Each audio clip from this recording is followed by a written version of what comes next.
associate professor at Florida Atlantic University, and I'm going to do the welcoming remarks. I'm also the director of the Center for Urban and Environmental Solutions at FAU. Is that too loud? No, that's perfect. No? Okay. We're very excited to be here. This is going to be a class presentation on civic engagement and neighborhood revitalization issues and options for Miami's Little Havana. I am new here. I just moved to South Florida from New Orleans, where I spent the past decade working, very much engaged in the post-recovery of Hurricane Katrina. And I am very excited to listen to the students' presentation and Frank Schnittman, who led this class, the work that they're doing, because I have a lot to learn about what's going on here in Miami. Cities across the country, the United States, and particularly here in Florida, are re-emerging as places for sustainability, which include economic revitalization, which include the greening of infrastructure, and they're including a revitalization of the arts and culture. And I think what you're going to hear tonight is about how all of this comes together here in your neighborhood.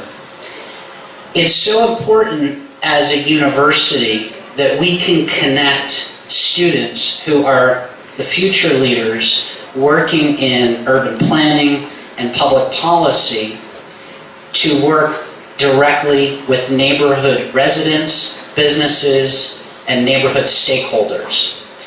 This sort of education that we are very used to in the urban planning arena is so important because not only does it give the students a real-life example of how things work in the real world, it gives them the ability to connect the classroom learning with the on-the-ground learning that will literally shape their careers for years to come. So, without further ado, I would like to introduce Grace Solores, who's the president of the Urban Environmental League of Greater Miami. The UEL is an advocacy organization that supports environmentally responsible development and smart growth. They work to protect public waterfront, public spaces, and historic and natural areas in Miami-Dade County. Grace Solores has been an advocate for the community for close to 2 decades. Her extensive community involvement includes her service as the current president of the Miami Roads Neighborhood Civic Association, co-founder and vice president of the Miami Neighborhoods United, member of the Miami-Dade County Arts and Public Spaces Trust, member on the board of the Status of Women in the City of Miami, member of the City of Miami Charter Review Committee, and current president of the Urban Environmental League. She was born in Cuba. Grace and her family fled from the Castro regime in 1960 and moved to Miami. She quickly learned English and began working at a law firm in the late 1960s. In the early 1990s, while working full-time and raising her 2 children, she went back to school where she graduated from the University of Miami, magna cum laude, Phi Beta Kappa, with a major in history and a minor in English. Today, Grace works at a law firm in downtown Miami. She's a mother of 2 children, devoted grandmother of 4 fantastic grandchildren, and an avid painter in her spare time. Welcome, Grace.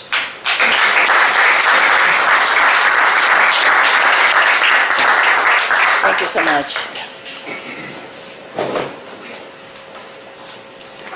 Since I'm known for talking a little bit longer, I wrote it so that I can be concise and very, very quick. Thank you, Professor Schnittman, for actually asked the Urban Environment League to co-sponsor this event, which we think is extraordinarily important for the community. Ladies and gentlemen, as the gentleman before before me told you, my name is Grace Solaris, and I am here representing the Urban Environment League. The UEL was created approximately 20 years ago, with its objectives being the protection of public spaces, natural and historic areas in South Florida. We have been doing this through civic engagement such as this, and the public dialogue such as this. Our unique mission is to advocate for a livable urban environment, the conservation of natural resources, and to the protection of Miami's history. It is this latter part of our vision that got the organization involved when the city of Miami attempted to change the zoning designation in Little Havana.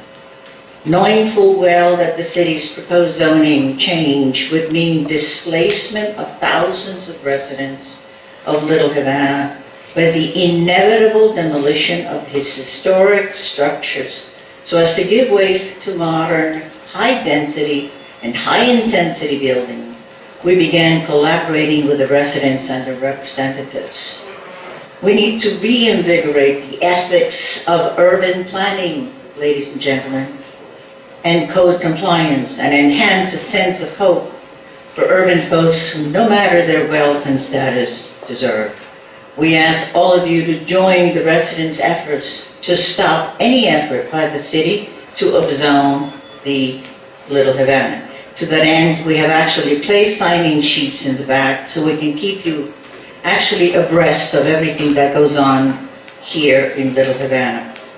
Little Havana is probably the last bastion of history in the city that has yet to capitulate to the pressures of increased development, and we must work tirelessly to keep this from happening.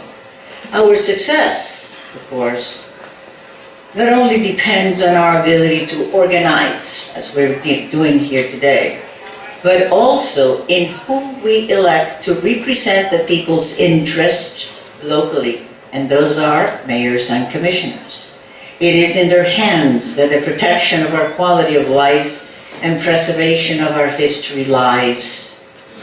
Let us be very mindful of this at all times, so that we know who to contact and when, in order to seek politicians' acknowledgement and recognition of the community's need that they represent. We must work hard not to let them ignore us. And now, talking about politicians, let me introduce you to someone who I met approximately 15, 16 years ago when he was a commissioner of District 4 for the city of Miami, and for whom I have great respect. This respect does not come free. This respect is a result of the fact that I, personally, on behalf of many, many communities in this city, always went to see him with issues of those communities, and he always found a way to resolve those issues for the benefit of those communities. This gentleman that I am talking about is no longer a commissioner. He is now the mayor of the city of Miami, Tomas Regalado, and here he is. Mayor?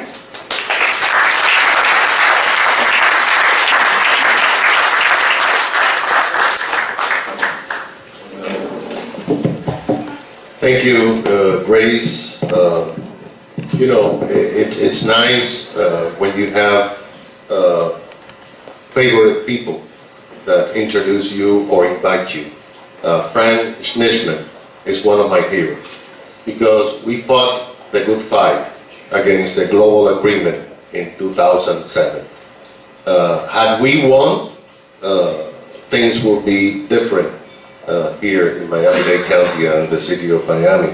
But we did put a fight, and Frank was one of those leaders that helped us to understand the consequences of a vote in a city commission or in a county commission. And Grace is one of the moral compass that we have here in the city of Miami. She's always on the right side of the issue. So I want to thank Frank, I want to thank Florida Atlantic University for this event. I think it is important for many reasons.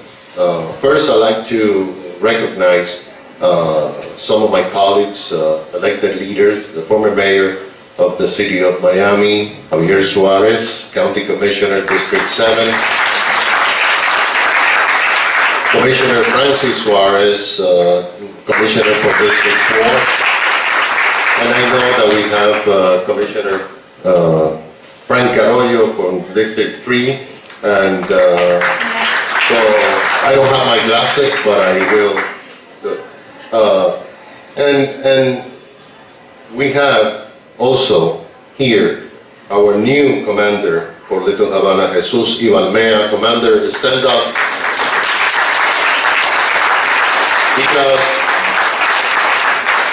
Because it is all about him and the police department. I used to work as a radio host in a radio station WRAC, and it was located on 22nd Avenue and Southwest 8th Street. It's no longer there, but it was there in the 70s and the 80s, and I lived the Mariel experience, and I can tell you for a fact that the 80s were the lost decade for Little Havana, because everything went wrong in this area.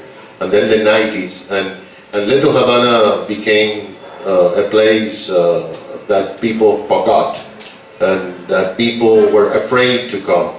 But when you have people like Roberto Ramos from Cuba Ocho that believe in Little Havana, that believe in Southwest 8th Street, and bet everything he had to build Cuba Ocho, or the people from Ball and Change or Azucar, or the people that are coming here, we know that we have a future in Little Havana. But we want to also thank the new blood that has come to Little Havana. Now there is a talk of a business improvement district. There is a talk of more areas of entertaining people. Little Havana, the Domino Park, is one of the most visited places in South Florida, second to South Beach.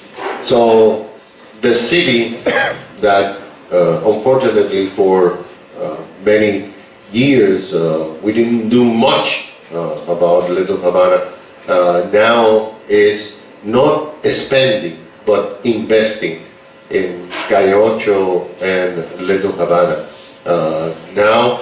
And I want to recognize Pablo Canton, who is from our office, our former net administration, who is leading an effort to beautify Calle Ocho, Southwest 8th Street, because we had a surplus, and thanks to the City Commission, our office was able to invest $1 million here from 27 to 4, because we know that we need to work on many challenges. But the first challenge that we have is perception.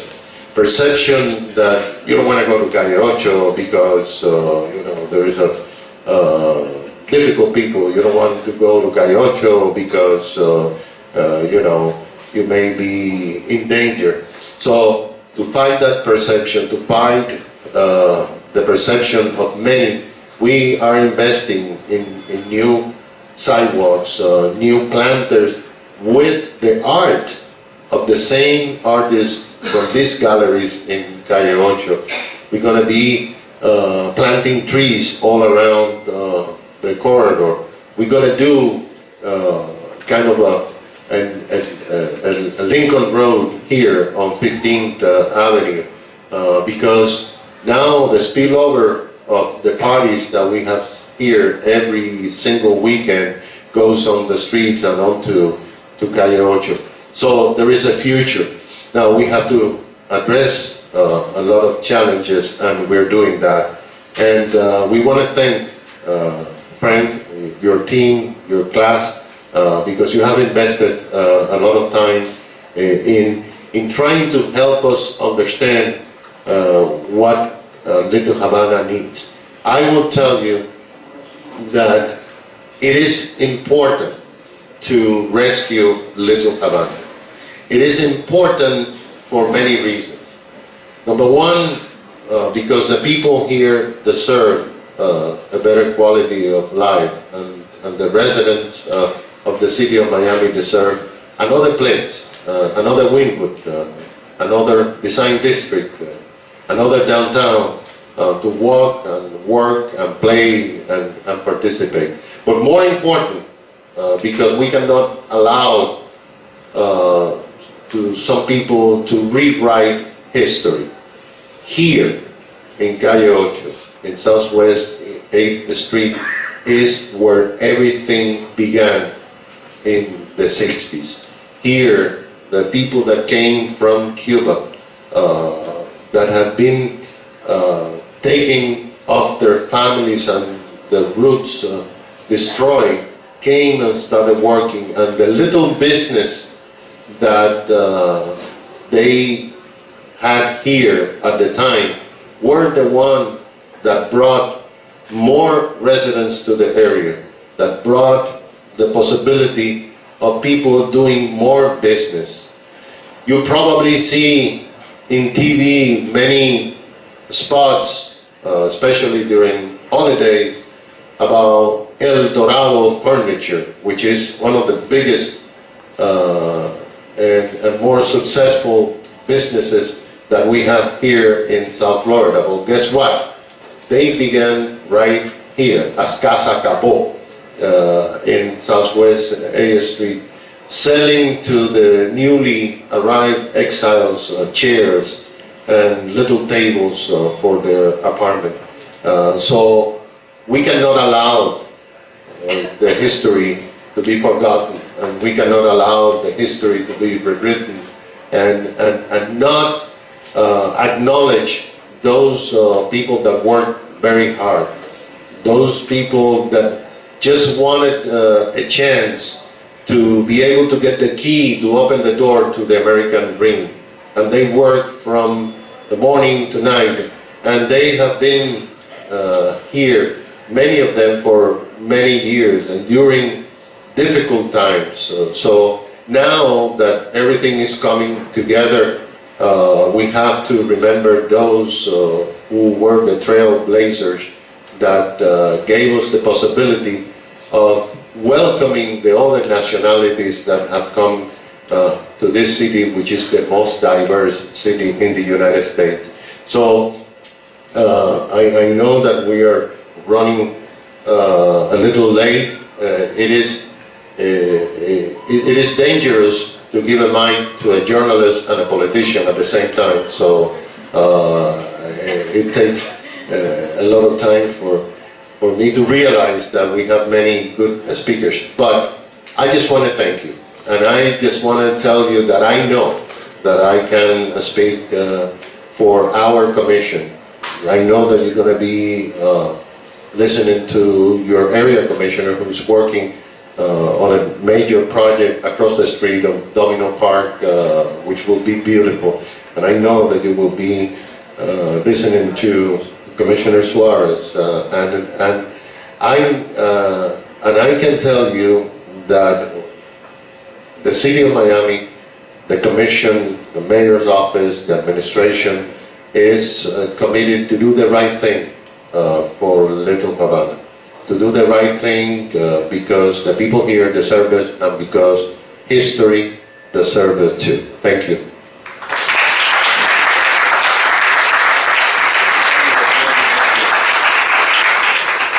Mr. Mayor, thank you very much. My name is Frank Schnidman, and it is the 9 students that are here tonight from my project planning class that are giving the presentations. Project planning is the last class that the School of Urban and Regional Planning has to provide students an opportunity to take the substantive knowledge they've learned in the classroom and apply it to the community. We allow the students to pick the substantive area that they want. We just tell them where they apply that knowledge.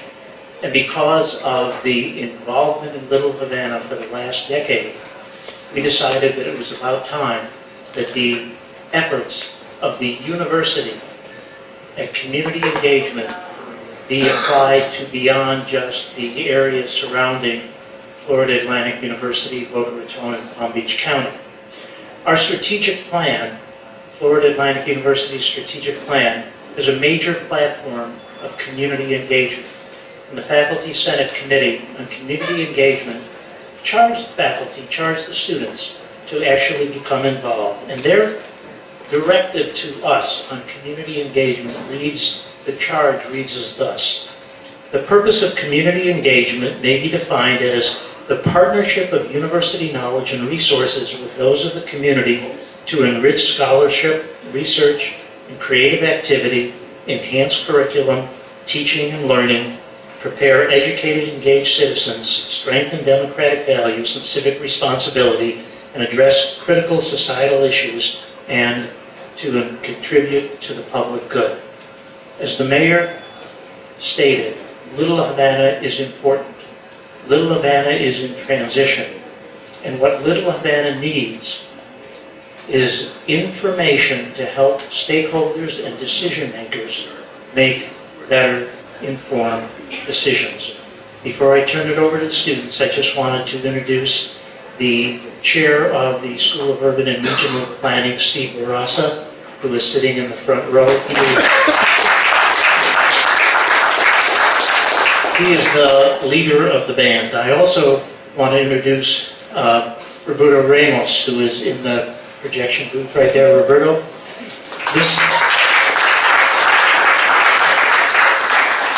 this is a man whose business card is available right by the door at the registration, and each of you should take one and come back here and listen to the story of how when he came from Cuba and he brought with him on a boat the artwork of famous Cuban artists that the Castro regime would not recognize, and how when the Coast Guard interceded his vessel and was going to take him to the United States and asked him to scuttle the vessel, he could not do it because the artwork was part of the vessel. And he will tell you the whole story of this magnificent mixed-use building and how it is the epitome of what the future of Little Havana should be. Now, in addition to my 9 students, I had the pleasure of having 2 graduate teaching assistants. David Mora, who is a PhD candidate in public administration at FAU, is sitting somewhere in the audience in the back. Would you stand up? His fluency in Spanish and his willingness to operate the blackboard and to be a crying shoulder for all the students has been immense.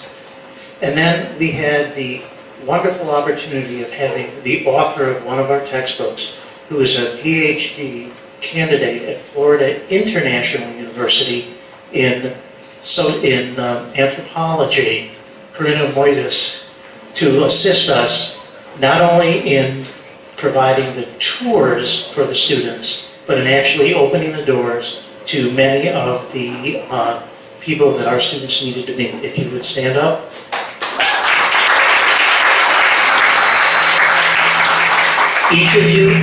Each of you should have a program.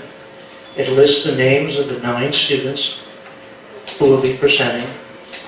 They have truly done a professional job. Truly done a professional job. So what I'd like to do is I'd like to turn the program over to Allison Goldberg, who will talk to you about maps, the visualization of data in Little Havana. Following her, we will talk about a survey that was done, and then we will review substantive areas of concern. And you should know that the PowerPoint presentation and the student papers that they are summarizing tonight will all be available to you shortly on the internet, as well as a YouTube copy of this program, thanks to the effort and continued commitment of Al Crespo. Thank you. Allison? If you would lower the lights, we will begin. Thank you very much.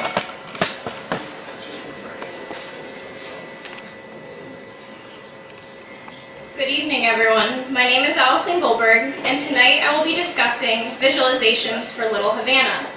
So when displaying data, most people think of charts, tables, or raw statistics. This presentation involves the visualization of data spatially through the use of mapping.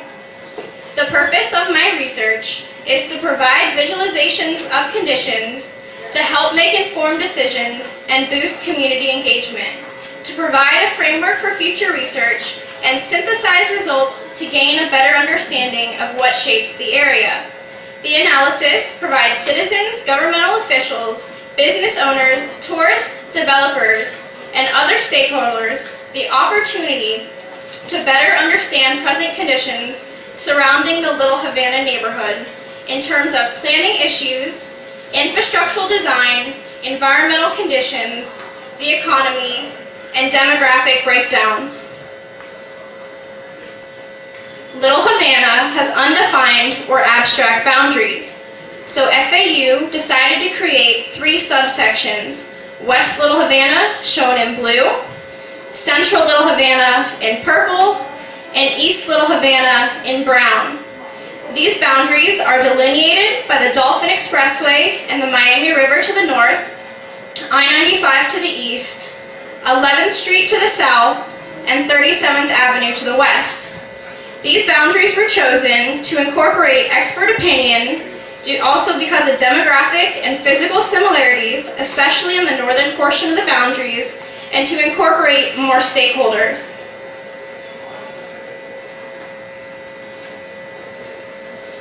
Demographics. Who lives in Little Havana? Population density. Population density is the population per acre.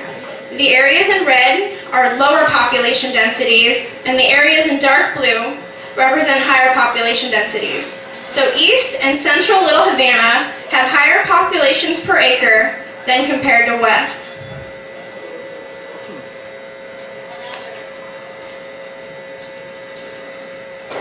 Median household income. Median household income ranges from $9,000 to $16,000 at the lowest, shown in red, and from $33,000 to $57,000 at the highest, in dark blue.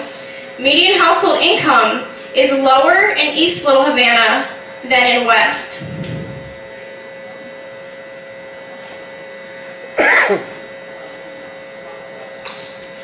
In terms of education, this area is lacking in professional degrees, bachelor's or above, as shown in the bottom 2 maps. Majority of the residents, especially in East Little Havana, have a high school education or lower, shown up here. This impacts the job prospects within the area and may be linked to the low median household income. It is important to analyze what educational resources exist within this area in order to determine how these numbers can be improved.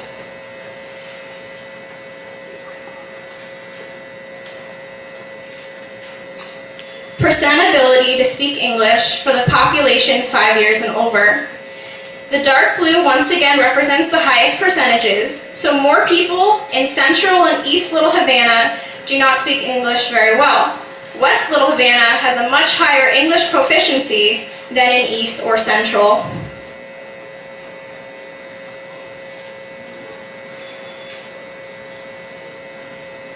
Property status. This top map over here represents the percentage of housing units that are occupied. The area in West Little Havana in dark blue has the highest percentage of housing units that are occupied. On the flip side, if you look at the bottom map, you can see the percentage of housing units that are vacant. In the light blue, that means that 9 to 12% in those boundaries the housing units are vacant.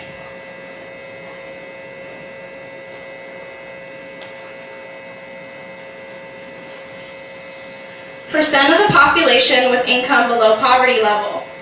Dark blue over here represents 46 to 70%. That means that 46 to 70% of those populations in those areas are below poverty level. And the poverty levels, East Little Havana has more issues than West or Central.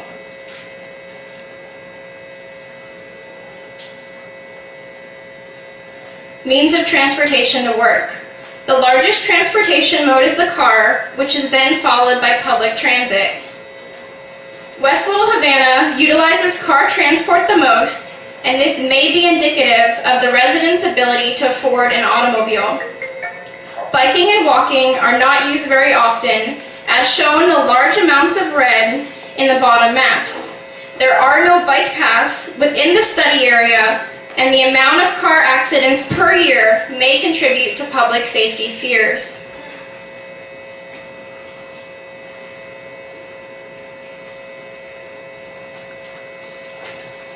This next series of maps represents some of the potential planning issues in the study area. Population projection. This upper map right here represents the forecasted population in 2019. The bottom map is the projected growth rates from 2014 to 2019. West Little Havana is projected to have the largest populations in 2019, as shown in the dark red in the top map. However, the growth rates are forecasted to be the largest in central Little Havana, from a 1.5% to 3% increase shown in red in this bottom map. This will have ramifications for the business and tourism industries and may greatly impact development due to resource and financial constraints.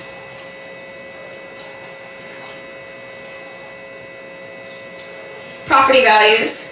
The property values are predominantly within the dark blue or lowest category, from $0 to $243,000. Marlins Stadium, shown in red, has the highest property values in this study area. If these values were to increase, then many residents would be forced to leave and relocate to an area with more affordable options.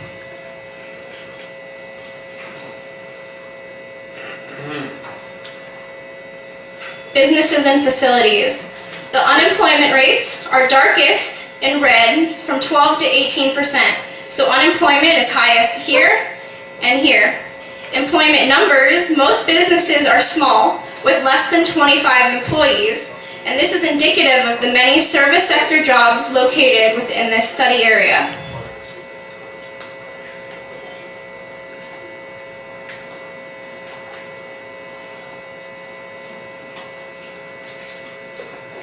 Environmental conditions.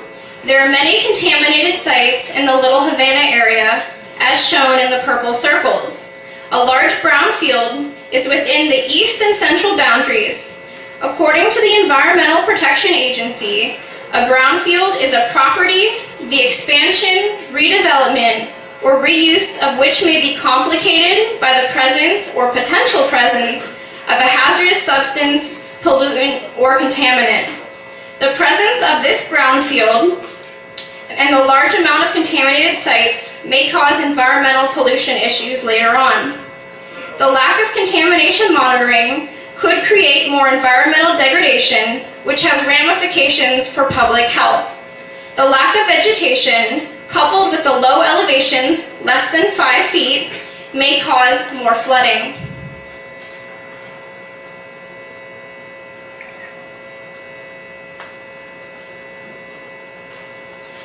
Flood zones. The areas in blue represent 65% of the population. That means that 65% of the population is at risk for a large flood event in the near future. The gray area represents the other 35% of the population who is not at immediate risk for a flood event.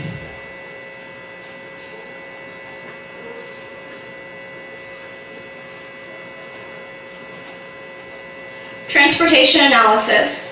This upper map here shows the annual average daily traffic counts. The dark blue has the highest traffic counts between 26 and 62,000. It's highest on 8th Street, West Flagler, and 27th Avenue. Down below, you can see the population within each of these traffic analysis zones. It's highest in the red between 8th Street and Flagler in central Little Havana. The map also shows the traffic signal locations shown in the yellow squares. There are more traffic signals in East Little Havana than there are in Central or West. The map shows the portable traffic monitoring sites shown in the green pentagon. The portable traffic monitoring sites are areas that the Florida Department of Transportation has identified as needing monitoring, and the dashed line represents the presence of a sidewalk barrier for pedestrian safety.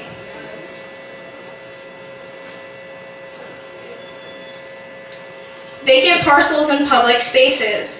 I'd first like off to say that this data is from 2014, and the data around the Marlins Stadium is shown as vacant residential, but is currently parking garages. There are 813 vacant parcels in this study area.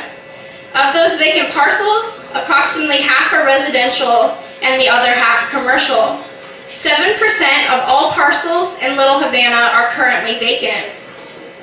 There are 4 parks in East Little Havana, 1 park and 1 plaza in Central, and there are no public spaces in West Little Havana. This represents a clear inequity of resources. Potential uses for these vacant parcels will be discussed later on in the presentation.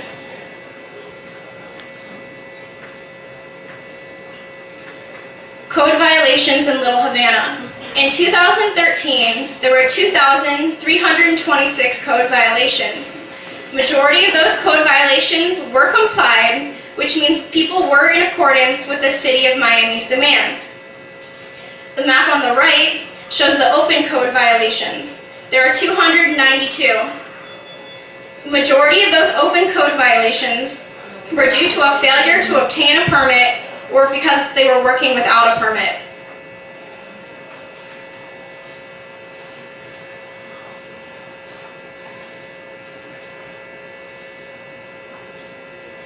The code violations in 2015, there were 3,112. A similar amount of those were complied. However, there were many more open code violations. In 2013, there were 292. In 2015, there were 1,065. This map on the right represents the open code violations. As you can see, there's more open code violations in East Little Havana than in Central or West. This may indicate a stronger code enforcement presence in East Little Havana than in Central or West. Majority of these open code violations were due to a failure to obtain the required 40 to 50 year recertification process. If you remember early on in the presentation, I discussed that median household income was lowest in East Little Havana. People may be unable to pay off these code violations.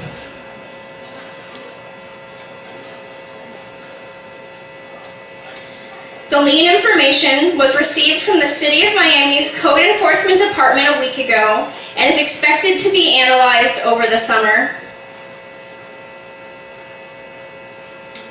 Voter registration per precinct.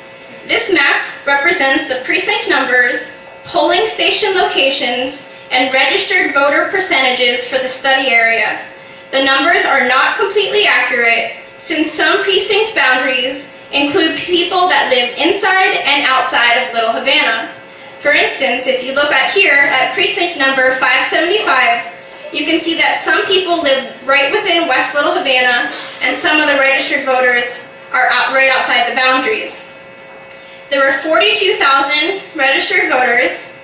The precincts with the highest number of registered voters was HUD, the Polish Club of Miami, Smathers Senior Center, Jose Marte Park Gymnasium, and the Miami-Dade County Auditorium.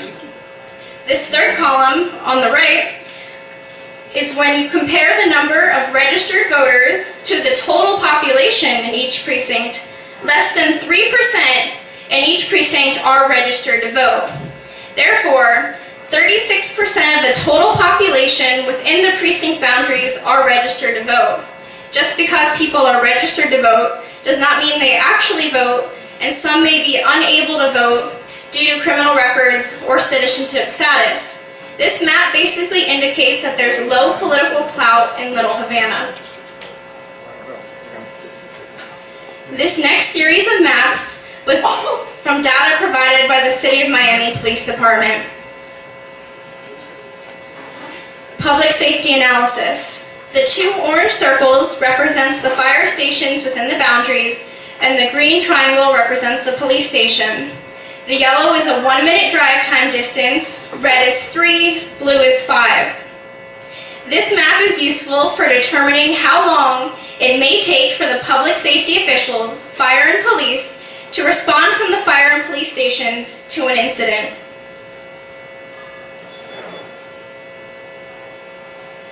Crash incidents for 2010. There were 3,937, with majority of those being minor accidents, shown in purple, and regular accidents in pink.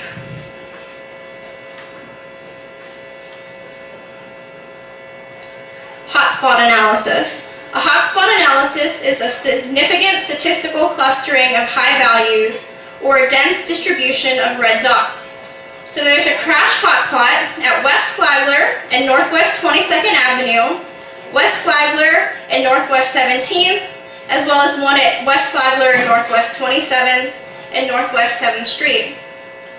The maximum speed limits, as you can see on the bottom, were overlaid in order to determine if there was a relationship between traveling speed and accident clustering. West Little Havana has a higher speed limit than East or Central, but there are more hotspot crashes located in East and Central with speed limits of 30 miles per hour. A correlation between speed limit and the number or location of crashes cannot be ascertained without further analysis of crash types.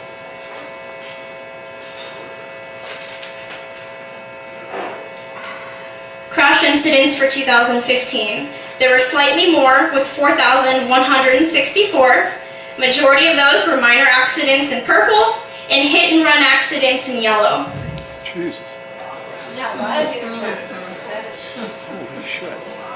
The crash hotspot for 2015. There were more hotspots as shown with more red dots on the map. They're located in similar locations at West Flagler and Northwest 22nd, West Flagler and Northwest 17th, as well as some on Northwest 7th. Once again, speed limits were overlaid in the bottom map, but without further research, a relationship or correlation cannot be determined.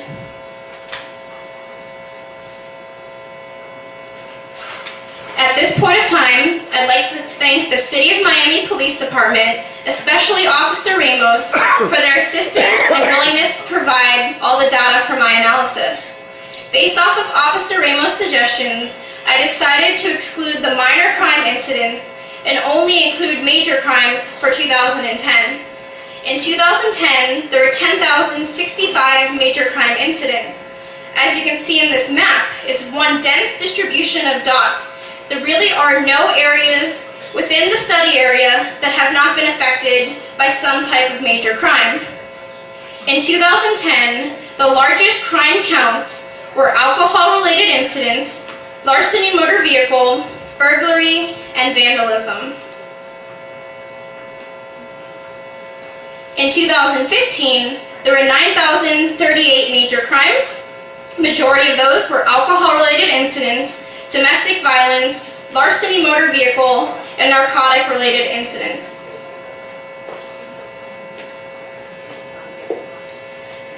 To further my analysis, I decided to focus on public safety. Based off of Officer Ramos' suggestions, as well as looking at the FBI UCR crime counts, I focused on violent crimes and property crimes.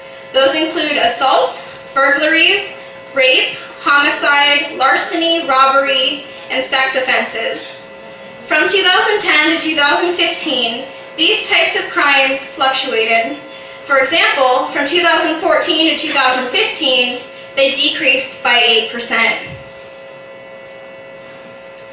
The major crime hotspots for 2010 were located in similar areas to the crash at West Flagler and Northwest 22nd, West Flagler and Northwest 17th, and West Flagler and Northwest 12th, Southwest 8th and Southwest 27th, Southwest 8th and Southwest 17th, and the major two public safety crimes in 2010 were larceny motor vehicle and burglaries. The major crime hotspots for 2015 migrated further north compared to 2010. They were at West Flagler and Northwest 17th, West Flagler and Northwest 12th, as well as Northwest 17th Avenue and Northwest 7th Street. The two major crimes at this time were larceny motor vehicle and simple assaults or battery. Further research could involve overlaying the public safety crimes with street lights, street intersections, businesses, time of day, or vacant lots. It's also important to include information on patrol routes and manpower allocations, which would be instrumental in determining the effectiveness of current policing efforts. For the crash maps, additional knowledge on the types of crashes, traffic lights, and about traffic calming measures is important. Regardless, this study provides a foundation for identifying the areas that need prioritization. With population forecasted to increase, there is a strong possibility that public safety concerns will grow. To conclude, the goals of this study were not to provide suggestions or options, but to accentuate linkages, relationships, and interpretations within the different types of data, to promote intelligent discussions and foster decision-making. Next, you will hear from a number of classmates, not only on the desires for the future, but the issues and options on a number of substantive areas. Now I would like to introduce Sylvia Miller, who will be discussing desires for the future.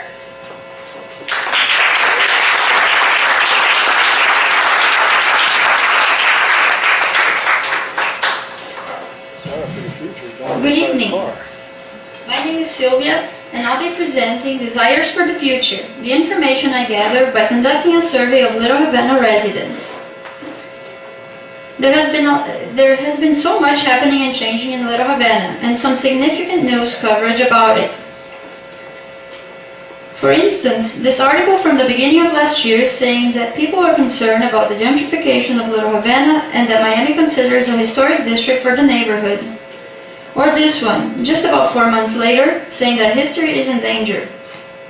Another one from the beginning of 2015, talking about how an amendment to Miami 21 zoning code could significantly change East Little Havana into a high-density microcopy of Brickell Avenue. About 9 months later, housing density still being talked about, reporting residents wishing to keep East Little Havana low density.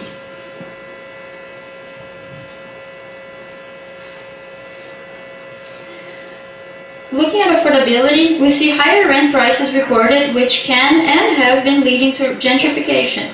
And just about 4 months later, real estate notes that Little Havana has reached records in apartment sale, another sign of gentrification that is reported to worry locals. So I thought, what do the Little Havana residents want? I would like to know that. That matters a lot. I started to draft a survey in both English and Spanish, which I called Listen Up. It's the residents' vision, and learned that there is a neighborhood association in Little Havana. I saw the association's membership application, and many questions they asked were just some that I would like to know the answer to. So that was it. I formulated my survey, reached out to the association, and they were very happy I did, and they helped me distribute my survey to residents of Little Havana.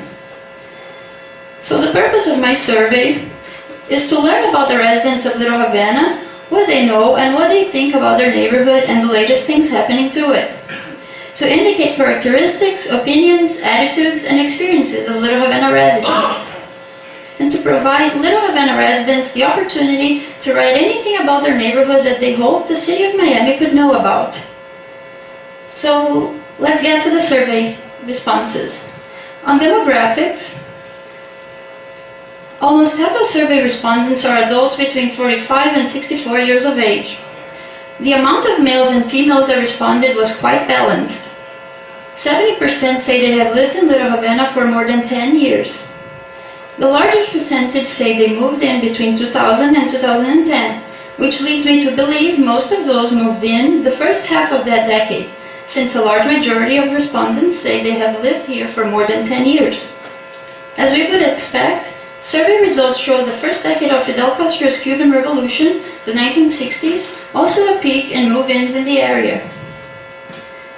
40% of residents were born in the US.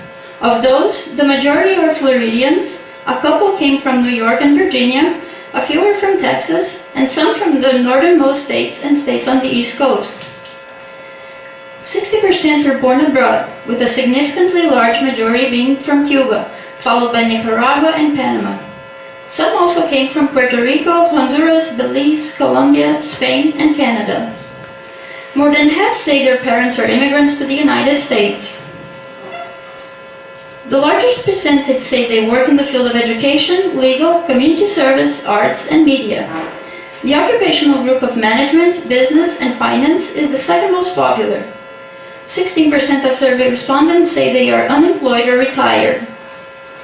Annual income in US dollars among respondents differs significantly, with 17% making less than $10,000 a year to 20% making between $50,000 to $75,000. Another 17% makes something along the lines of the national median, between $35,000 and $50,000. 32.5% of respondents say their job site or work occupation is located within Little Havana. On housing and neighbors. The amount of renters and homeowners is almost the same, with renters being just 6% more numerous. More than half believe rent prices are too high, while 38% say they can comfortably afford to live in their home. The greater majority lives in a single-family home as opposed to an apartment. 40% say they share their house or apartment with roommates and/or extended family. 17% live next to a vacant or abandoned lot. Out of those, half say the lot has been vacant or abandoned in the last 2 to 5 years. Almost 30% are not sure. It's been like that since a resident, so they don't know exactly for how many years. When asked if satisfied with the neighborhood's housing conditions, almost half say no, 29% say yes, and 26% say somewhat satisfied. This question, however, was not ideal because it can be interpreted in so many different ways.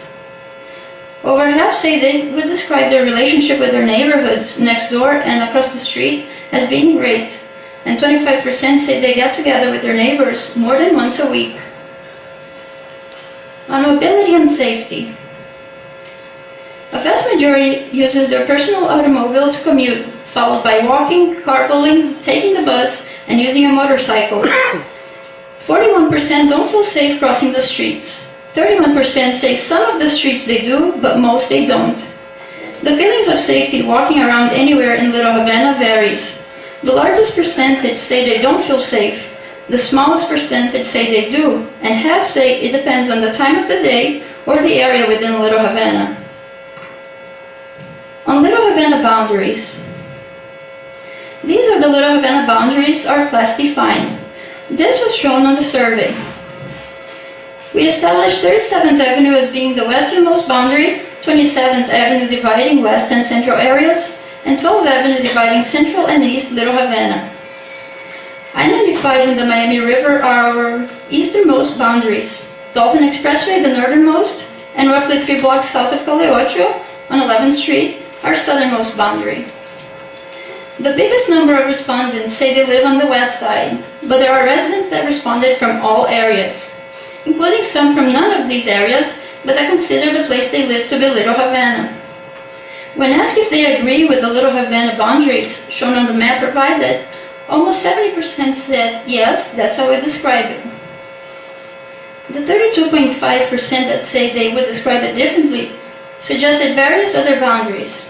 Alternatives included all the way west to 42nd Avenue, the north boundary to be Miami River and not Dolphin Expressway, the east to include under I-95 going into 2nd Avenue, and the south to be a couple more blocks down to 16th Street, or even further until Coral Way, and a few even said all the way to US 1.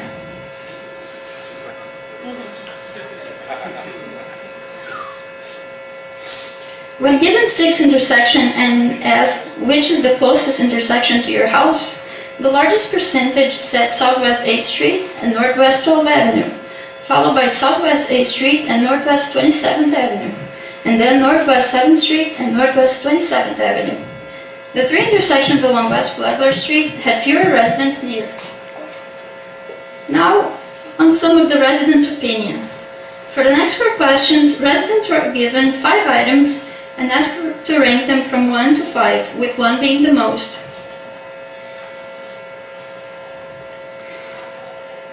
When asked what they liked the most about Little Havana, the option chosen the most as number 1 was the proximity to service sector jobs in places like Brickell, Miami Beach, and Coral Gables.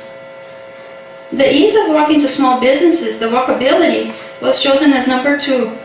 The housing options that are affordable for number 3, and cultural and civic engagement for number 4. Availability of social services, such as to the needs of the elderly and the youth, as number 5. When asked what they appreciate the most about Little Havana, the most popular number 1 pick was the familiarity with cultural presence and the presence of Latino businesses, followed by arts and overall atmosphere as number 2. Existence of multiple historical buildings as number 3, and the availability of fruterias and fresh market stands selling produce and other edible goods as number 4. Religious presence and practices as number 5. When asked what they are most concerned with in Little Havana, the option chosen the most as number 1 was heavy vehicle traffic, dangerous road crossing for pedestrians. Zoning changes that could possibly gentrify the area as number 2. Lack of multiple modes of public transportation routes and of safe bike lanes for number 3. The lack of accessibility to public parks and green open spaces for number 4. And job creation and retention is number 5. When asked what they most would like to see less of in Little Havana, the most popular number 1 pick was crime and violence, followed by illegal dumping of trash and of house items on the streets and sidewalks. Multiple buildings and sidewalks in need of repair, code enforcement violations is number 3, the focus on tourism before the needs of the residents is number 4, and sea level rise, flooding, drainage, and standing water problems is number 5. Before I move on to the answers of the last 3 questions of the survey, let's take a quick look at the city's zoning map within Little Havana boundary established. The areas in light yellow have a maximum of 2 floors. The ones in darker yellow allow 3 floors. The brown areas allow 5 floors, the light pink allow 8 floors, and the darker pink allow 12 floors. Note, however, that with benefit heights, the pink areas can be increased from 8 to 12 and from 12 to 20 stories tall, if the lot is not next to a light yellow zone. For the question, do you believe the current zoning process leans towards helping investors more than residents? The vast majority say, yes, it does. 14% say, maybe, somewhat. 11% say they don't know, and a few say, no, it doesn't. When asked, do you wish the city would allow taller buildings to be built in Little Havana, most say no. 16% say maybe, and fewer say yes. The last question of the survey allowed residents to write anything they wish to express in more detail, and everything they wish to tell the city of Miami. Through a park analysis, I have distinguished the things that they express they would like to preserve, the things that they have now that is positive, add the things that they do not have that is positive, remove the things that they have that they would like to remove, and to keep out. They do not currently have and they would like to keep it that way. So the things that they would like to preserve. They would like to preserve the feel and the culture of the area, the heritage and history, the small-scale character, the historic buildings and homes, accessible rents and mortgage, working-class Latin families, existing local businesses, the current residents, and the community values. The things that they would like to add: more shade trees and more parking spaces, roads and sidewalk repairs, audible crosswalks, safe designated bike lanes, better public transportation, public parks and green open spaces, jobs and assistance to low-income residents, police patrol and better code enforcement, community engagement for the creation of the city's plan for a Little Havana for the residents. Things they would like to remove: trash and garbage everywhere, disrepair of structures and streets, the increased property taxes, the illegal immigrants, crime and prostitution, trailer park, homeless and wandering drunks, the block visibility on certain intersections and driveways, large buildings, overbuilding, high density, overpopulation, zoning changes, gentrification, high volumes of traffic, and high property values. To end my presentation, I would like to share some of what the residents wrote, from the simplest to the most complex comments and requests. These are some examples. A traffic light in front of Home Depot, just like the one on Flagler Street and 32nd Avenue. Too many historic buildings and homes being torn down. Being born and raised in Miami, that is so sad.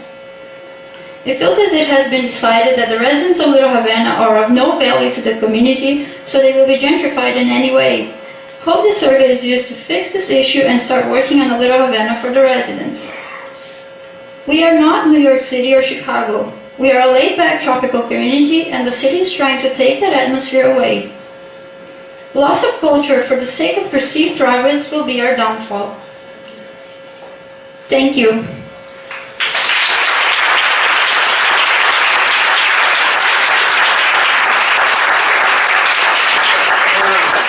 Up next, we'll have Ekaterina Yagodina with issues of vacant parcels.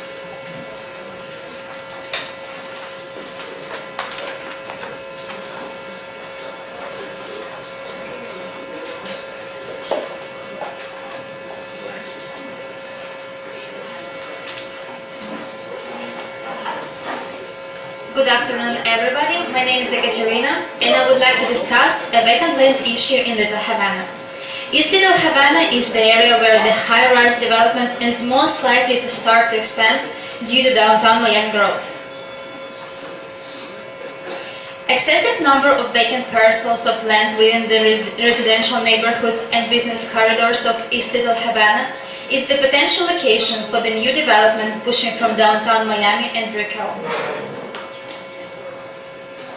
The presence of vacant land in the neighborhood itself is a significant economic, health, and safety problem. From the studies made previously, blighted land is always associated with high level of illegal activity, crime, and drugs. The diagram of vacant land classification shows that industrial and institutional sectors are very small, and above 98% is designated for residential and commercial uses. The map shows the distribution of vacant land over the Little Havana neighborhood. Those red circles show the places of the possible land assemblages. The subject of the research is a very important and actual problem. If we let the current station go on its own, assemblage of vacant land will occur. More and more old buildings might be knocked down or bought by private investors. If the parcel is vacant, nobody paid taxes on that, and city does not get enough revenue.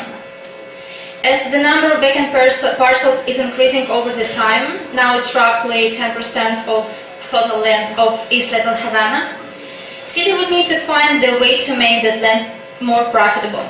In this case, in the near future, the city of Miami might decide to change the zoning code, increase height and density, in order to make the land more attractive for developers. Here's a closer look to the vacant land blocks. As you see here, the number of lots over the neighborhood are owned by the same companies. A moreover, number of companies are even registered by the same agent name. It is obvious that the presence of such a big amount of vacant land within a livable mixed-use district can harm the health and community in the near future. The neighborhood would need the parcels to be used for park, open spaces, public plazas, and educational facilities. City of Miami may use this land for the affordable housing programs. To protect the future of the neighborhood, we would need to make sure we satisfy the main residents' needs. In order to promote the development within the existing zoning designation, set the density parameters, reduce parking requirements, preserve all historical valuable buildings, keep the architectural styles for the new construction, or we can recommend to establish the special overlay district. It will become a supreme set of rules and regulations. It will be established to protect the character of historically valuable district. As the code of the City of Miami says, the registration of vacant, blighted, and unsecured or abandoned structures is required And annual fees for the structures is $262 for the first year, $398 for the second year, and $525 for the third and subsequent years.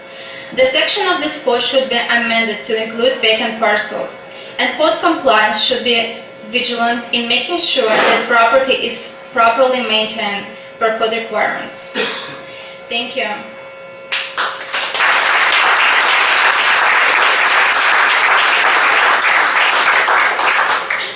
Next, Fadia Jahari will talk about open public spaces.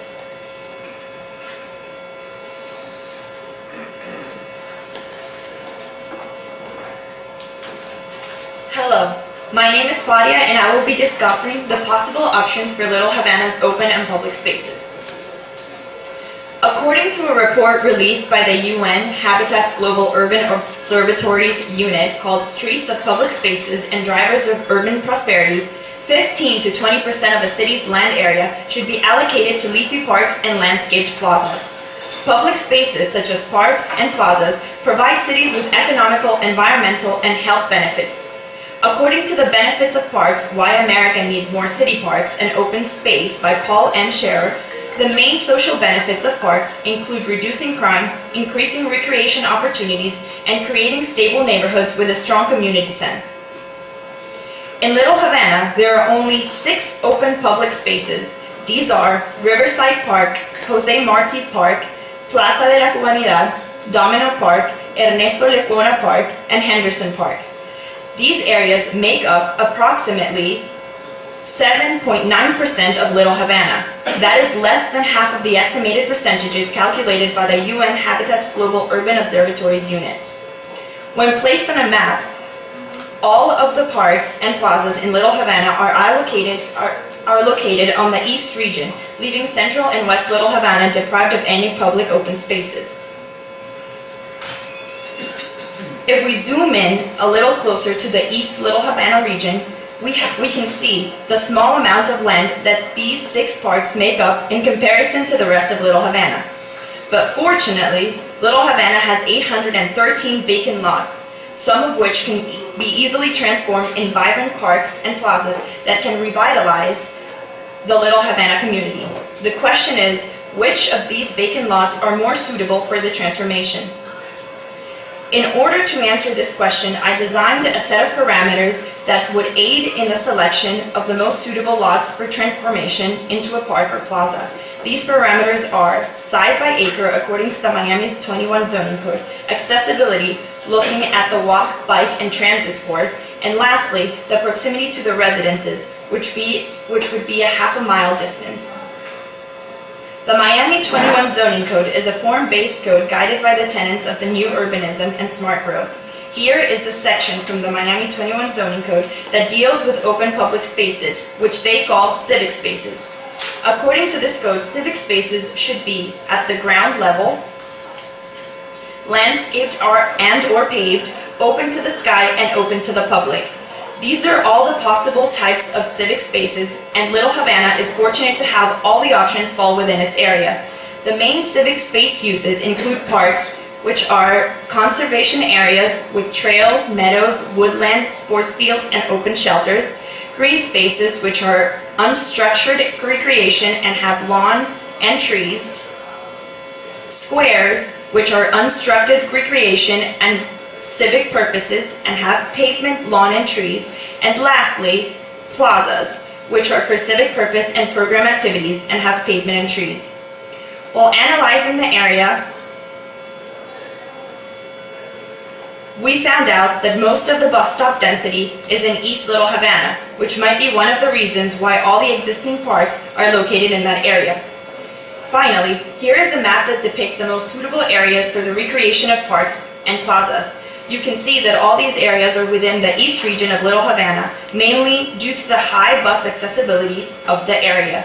My recommendation is to follow this data and concentrate efforts and resources in creating more parks and plazas in the east, while revitalizing the existing parks in order to generate a park plaza hub or chain in East Little Havana. Lastly, how will these parks and plazas benefit Little Havana? Well, they will help maintain the culture that already exists in the area depicted in Domino Park. They will boost economy by increasing property values, enhancing tourism, and attracting and retaining businesses and residents. They will provide health benefits by providing areas to the public to exercise.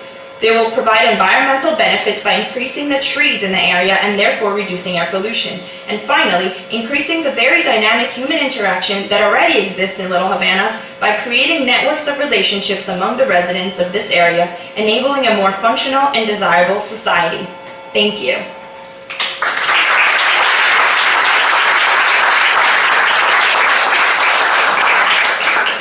Next, you will hear from Torrid Golden, who will discuss food security in Little Havana.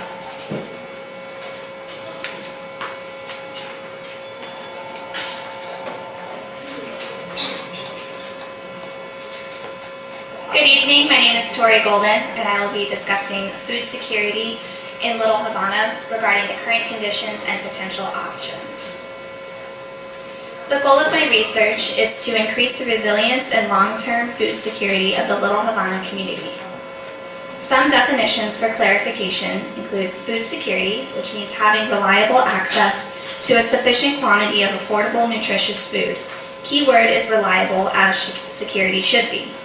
Food sovereignty instills a sense of entitlement, nutritious food as a fundamental right. A food desert is a low-income census tract where a substantial number or share of residents have low access to a supermarket or large grocery store. The issue I have found in Little Havana is healthy food options are not utilized, which leads to preventable diseases such as diabetes and obesity. My hypothesis is due to the lack of the education and awareness on healthy eating habits and choices. As you can see in this map of health indicators, around 25% of adults in Little Havana are obese, and at least 10% of adults have ever been told they have diabetes. Also, the Supplemental Nutrition Assistance Program shows that 30 to 60% of households receive SNAP benefits. To qualify as a food desert tract, at least 33% of the tract's population, or a minimum of 500 people in the tract, must have low access to a supermarket or large grocery store. The orange indicates the food desert. According to the survey done by our classmate Sylvia, 54% of 83 responses of Little Havana residents find healthy food shopping to be conveniently accessible. This map combines any size grocery stores and supermarkets. In Little Havana, there are some areas with less than 6 grocery stores and some with none. Technically, none of these are supermarkets or large grocery stores, which is why we saw areas deemed as a food desert in the previous map, because the small grocery stores were unaccounted for. So if there are grocery stores and majority of the people in the survey find healthy food to be accessible, why are there health issues? There's definitely a lack of awareness to eat healthy, but through promotion of existing fruterias and markets, we can educate the residents, increase healthy eating habits, and at the same time support local business, which is good for the economy. Farmers markets and festivals, which could potentially be held on Calle Ocho, is a great way to promote existing markets and encourage healthy eating. It is important to follow the rules of the city regarding options for food advocacy. Current regulations show that there is design standards for open space, which include urban gardens to be at least 1,200 square feet. They must provide at least 1 seat for every 100 square feet of garden area and must contain at least 1 special feature such as a fountain or artwork. There's also a section on temporary uses for vacant lands. Temporary type structures can be used for food, arts, entertainment, and different educational uses. The Farmers Market program shows that farmers markets shall be authorized to operate on parcels of land with a minimum of 5,000 square feet. The least mobile, most financially distressed people are often constrained to just their immediate surroundings, which typically only include fast food, liquor, or convenience stores. Having alternative transportation can help make healthy food shopping more accessible. As you can see in the map, there are plenty of bus stops and even a trolley route. In the future, creating better bike lanes would add to the convenience. For the future, placing community gardens and farmers markets near bus stops allows for accessibility, mobility, and even increased social interaction. A current implemented program in Little Havana is Live Healthy Little Havana. In 2014, Health Foundation of South Florida selected the neighborhood of Little Havana to invest up to $3.75 million over 6 years. Their nutrition focus was partnered up with Miami-Dade College, the Inter-American campus, and have assisted with their farm share. They've also worked closely with the Alliance for a Healthier Generation and are developing a plan for Little Havana schools. They've recently met with Florida Impact and are coordinating efforts throughout Little Havana schools, parks, and programs, and they offer nutritious meals for kids and teens all summer long. They also provide healthy cooking demonstrations at select events, and when they hold events, they ensure healthy snacks and fruits are available for residents. They are in the beginning stages of creating a public awareness campaign for all health impact areas, nutrition included. It has also recently come to my attention that Live Healthy Little Havana has teamed up with the Restaurant Initiative of the Florida Department of Health, funded by the CDC, to help local residents transition to a healthier menu.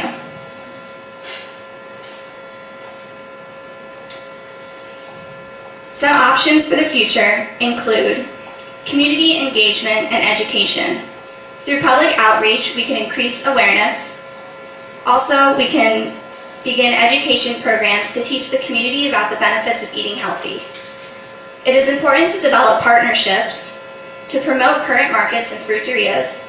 Also, possibly with religious establishments for community gardens, and also landowners for temporary gardens and farmers markets on vacant lots.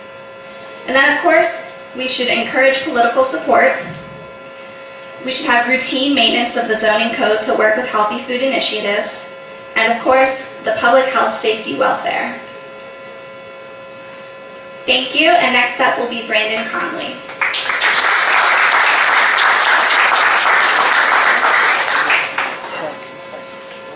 Good evening, everybody. My name is Brandon Conley, if you didn't hear that. Hey, everybody, I'm back here. I'm hidden. So my name is Brandon Conley, again, for the third time, if you didn't catch it. I'm a grad student at Florida Atlantic University, and we're all studying urban and regional planning here. So I'm going to speak to you guys about religious and cultural tolerance. This wasn't my initial topic, but when I was touring the area, it seemed to come up repeatedly and not necessarily in the best light. People weren't really happy with the way it was being treated, mostly by the county and by the city. So we're going to delve into that a little bit. The biggest issue with it really seems to be public opinion on the matter, or really how the general public views it from their perspective. In order to keep this from lasting all night, I decided to focus the presentation on Little Havana, and mainly what I think is discriminated against the most within the space, which is Santeria. And mostly we're going to focus on how it's looked at by... Mostly we're going to look at... Can you guys hear me now? Okay, well... We're going to look at how it's treated by the city and municipality. So really, the intolerance going on there. But why is it really looked at with this negative connotation? It could be through differing morals, or possibly a lack of knowledge on the subject, or due to possibly controversial practices that they have. Really what's going on right here is what I like to call a reverse NIMBY. And if you're associated with planning at all, you know that NIMBY stands for not in my backyard. Usually it's referred to when a city wants to put something into an area that residents don't like a landfill, and people would fight against it. But in this case, it's the actual residents and the community that's trying to practice something and express themselves, but their local governing body doesn't want it in their area because it's deemed as something that they don't really want. To look at the legality of the subject, when I say that, I'm talking about more specifically the practice of animal sacrifice or blood offerings, which is closely related with Santeria. Looking at how it's legal in a federal sense. And this came about with a large case, Church of Lukumi Babluaye versus the city of Hialeah. Yeah, that Hialeah. It actually made it all the way up to the Supreme Court because Hialeah decided to fight against the practice of Santeria, mostly in terms of animal sacrifice, deeming it cruel. So I talked to the person representing Lukumi Babluaye, which was Ernesto Pichardo, and we had a long discussion about not only this case, but also another case that came up in the city of Coral Gables. In both of these cases, the church actually won. So in a federal sense, animal sacrifice for religious purposes is legal. But ways that cities and municipalities still fight against it is through use of creative loopholes. And you might be wondering what I mean by that. It's basically to create a sort of inordinate burden, or to make it more difficult to practice what you want. This can be done through, well, to look more specifically at the County of Miami-Dade, we have vegetation codes, which here is section 17-77, which basically states that placing injurious substances on or near the roots is illegal. So you can be fined or possibly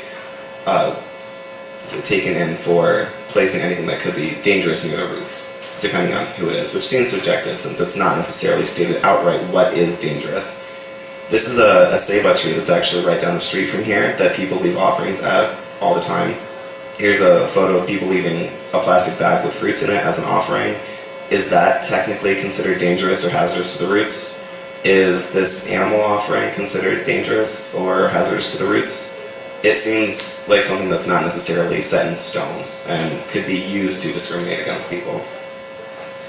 Another one that's found commonly is within the animal rights codes, through mostly cruelty, but in section 6-1, it has restrictions on keeping poultry, fowl, or grazing animals. It mostly states that if you have a domesticated chicken or animal, which is a common sacrifice in Santeria, it has to be kept in a pen or a house. And this pen or house can not be any closer than 100 feet from a human residence.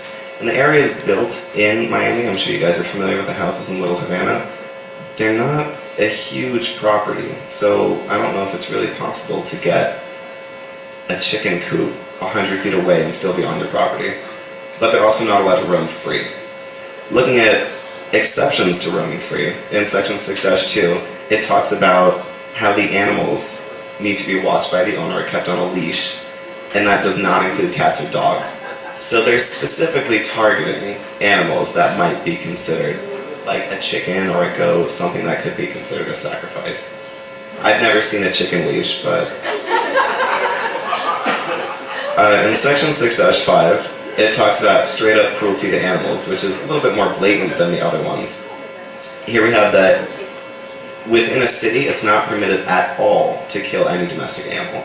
So, despite the fact that it is federally legal to offer a blood offering as a religious sacrifice, right here it's saying that it's animal cruelty and illegal to kill any animal that's domesticated.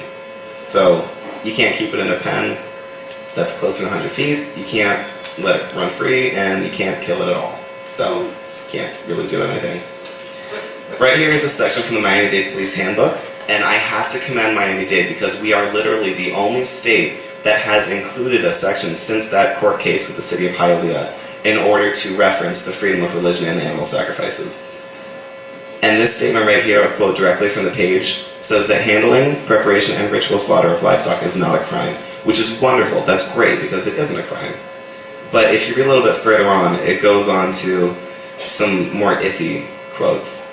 Here it has possession or keeping of any dog, animal, or bird which causes frequent, habitual, or long-continued noise could be considered negative. We'll talk a little bit more about the different quote. But if any of you guys have ever owned a dog or a bird of any kind, I have not been able to get my cockatiel to shut up, so.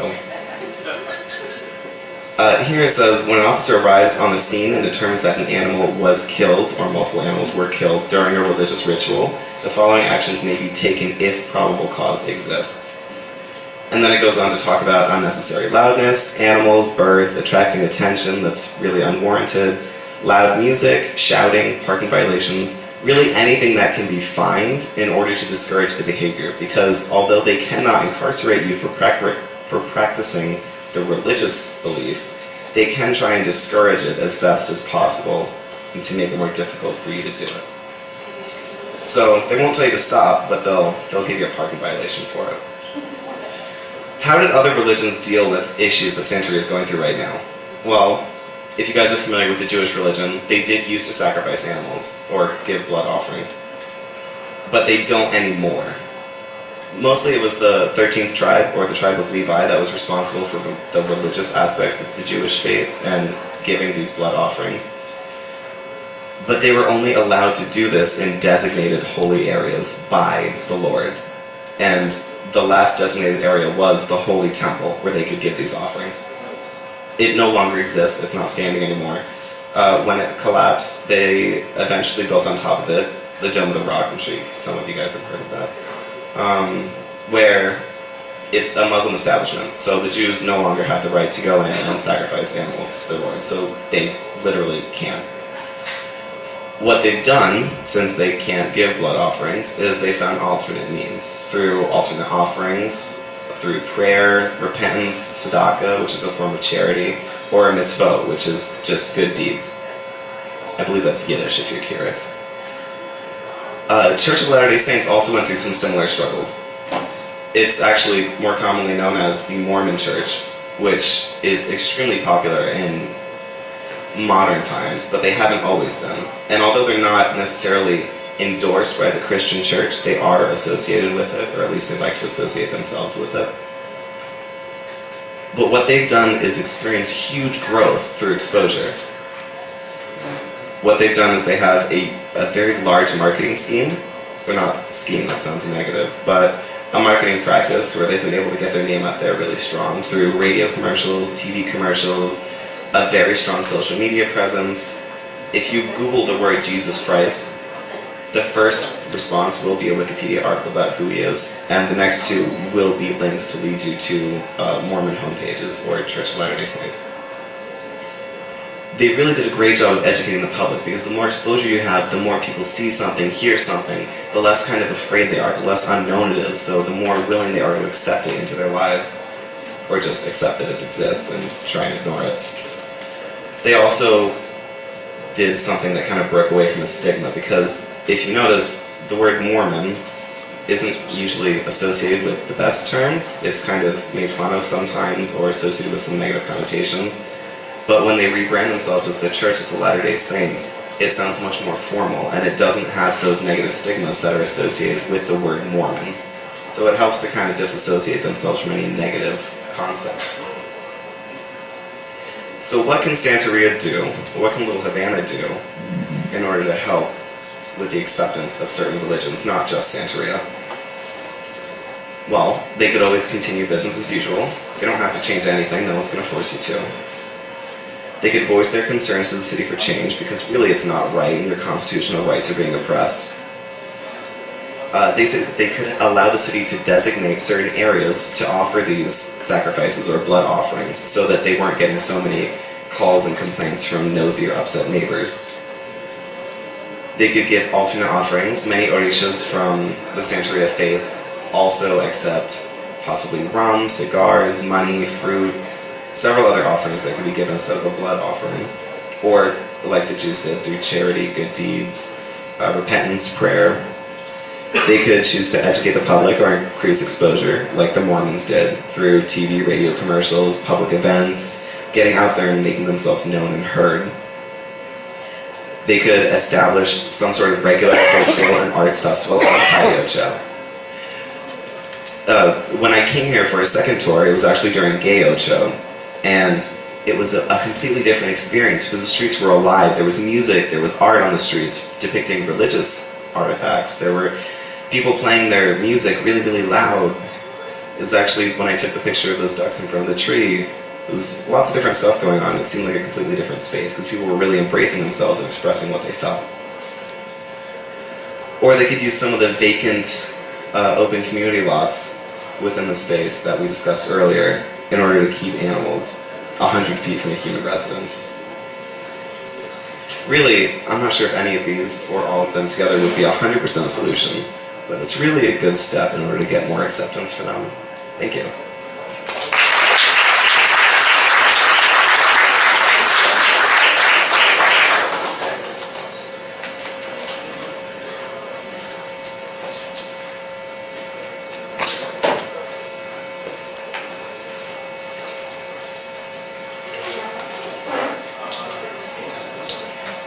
Good evening, everyone. My name is Alex Byray, and I'll be talking about Little Havana as it relates to historic preservation. In Coral Gables and Brickell continues, Little Havana is fundamentally squeezed in the middle to do as well. Consequently, upzoning to accommodate higher density development has been proposed by multiple interests. This includes, but is not limited to, absentee landlords, which, even since the development of Marlins Park, bought properties on speculation and carry out minimal maintenance with the intention of replacing them with taller development if zoning allows it. Conversely, residents are systematically excluded from aspects of the urban planning process as they struggle to make ends meet with increasing rents for deteriorating conditions. As a result, existing buildings, often of historic significance, are demolished by neglect and speculation. As you can see, demolition is widespread from West Little Havana to Central and East. Some efforts to save historic buildings from demolition were undertaken by the city. The first being several parcels in East Little Havana. Called the South River Drive Historic District, it encompasses the Miami River End and was designated in the mid-1980s. Until 2015, a parcel to the northeast was within the extent of the district, but its historic buildings were demolished by neglect in the early 2000s, and the owner requested for its removal.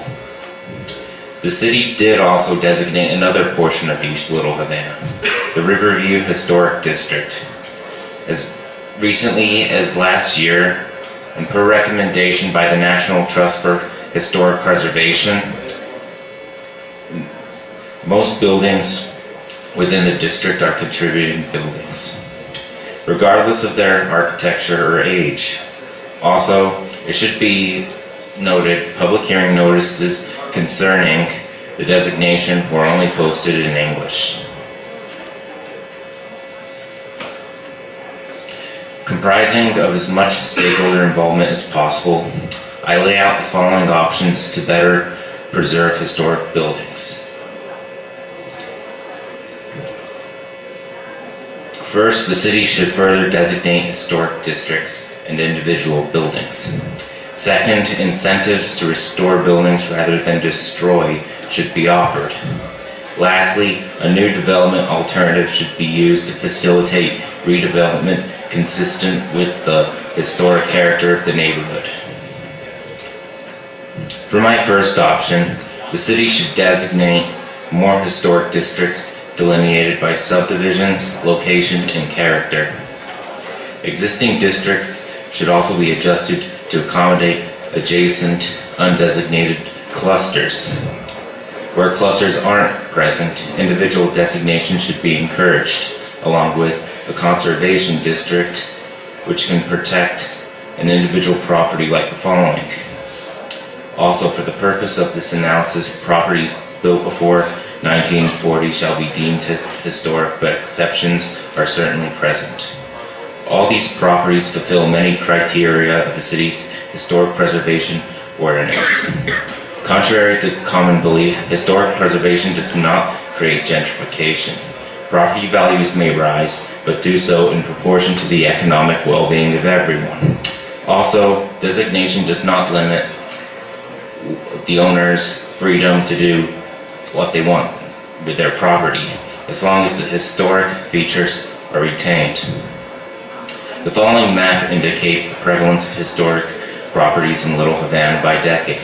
As you can see, Little Havana is an overwhelmingly historic area, but that will change fast if rampant demolition continues. A historic district sub-option 1 a historic district subdivision sub-option I identified is the Viacom Manor Historic District. As you can see, a large concentration of historic properties exist. Also, its namesake subdivision is bounded within the confines of central Little Havana, and adjacent ones included form a coherent boundary with comparable character. Extending the Riverview Historic District is another sub-option, encompassing the rest of said subdivision, the east addition of the Lawrence Estate Land Company subdivision, the Lawrence and Lawrence and State east of 12th Avenue within East Little Havana and continued into a coherent boundary with comparable characteristics again. When a concentration of historic properties is not present, individual designation is a viable sub-option for isolated historic buildings. Using educational outreach regarding fulfilling preservation criteria and processes, the city should encourage property owners to submit requests for designation.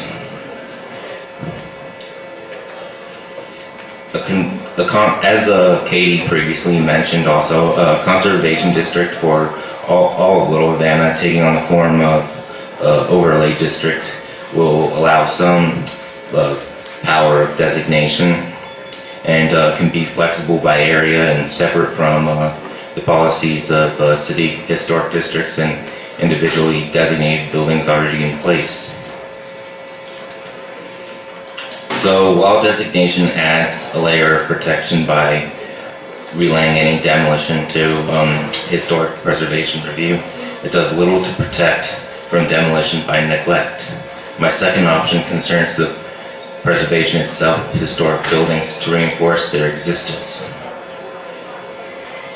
Incentives should be offered to encourage better adaptive reuse. For example, homes can become restaurants, bed and breakfasts, and law offices, and apartment houses can become boutique hotels, many of which were originally hotels when they were constructed in the 1920s.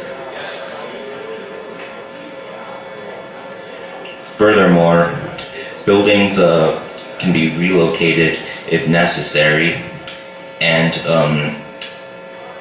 in addition, their facades can be incorporated into new development.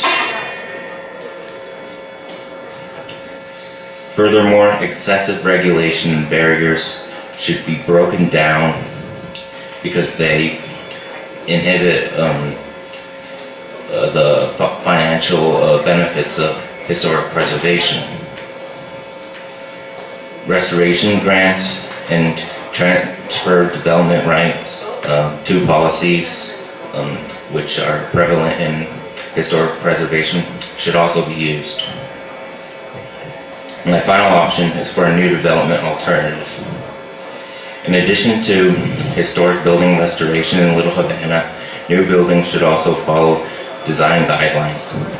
Architecture is encouraged to be diverse, but should be complementary or ubiquitous to the surrounding historic character. Taller heights should be allowed in certain areas, like along the Miami River, but must be non-intrusive to resident enjoyment of the river. And buildings with large floor area ratios should take on an articulating setback form. Furthermore, soft infrastructure improvements like ornamental street lighting, underground utilities, brick pavers, sidewalks, and landscaping should be made throughout Little Havana to enhance the human scale, which is a major principle of the Miami 21 Code as originally envisioned. Thank you, and now you'll hear from Lauren about Laura. Thank you. Alright, hello everyone. My name is Lauren Gratzer, and I'm talking about affordable housing. Please excuse my voice, I've been a little under the weather. So first of all, what is affordable? According to the U.S. Department of Housing and Urban Development, housing in which the occupant pays no more than 30% of their income for gross housing costs, including utilities, is affordable. Otherwise, they consider it to be cost burden. So let's talk about the Little Havana real estate market. Luxury mid-rises can be seen being built everywhere. Little Havana seems like the perfect location, which means it has the prime real estate value. It's located between Brickell and Coral Gables. You can already see the development that is heading west towards East Little Havana from Brickell. This brings the question, is Little Havana the new location for luxury high-rise expansion? The following are some examples of projects in Little Havana. So this is the mid-end It's a rendering. It was proposed to the city in October of 2015. It's a 44-room hotel marketed as an upper mid-scale hotel, and it targets the Miami Health District. This is Aquila Apartments. It was built at the end of 2015 with 30 units, all that are market price.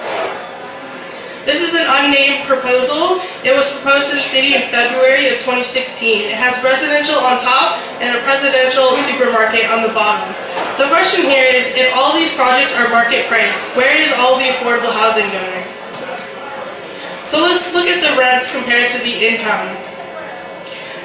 The median rent for Little Havana is approximately $2,000 a month, according to Realtor.com. The prices range from $1,100 to $3,000 a month at market rate. Sylvia's told us from her survey that 53% of the respondents found that residents thought the rent that was unaffordable, which makes sense because the median household income was only just over $20,000 a year. A rent of $2,000 a month is more than the median incomer earns in a month. In order to afford a rent of just over $1,100, the resident would have to be earning at least $22.35 an hour, or an annual income of $46,480. However, 87% of residents make under $50K in Little Havana. So where is all the affordable housing? Here you see a map of the 45 buildings designated affordable in Little Havana, 8 of which are public housing. This is as of June 2015.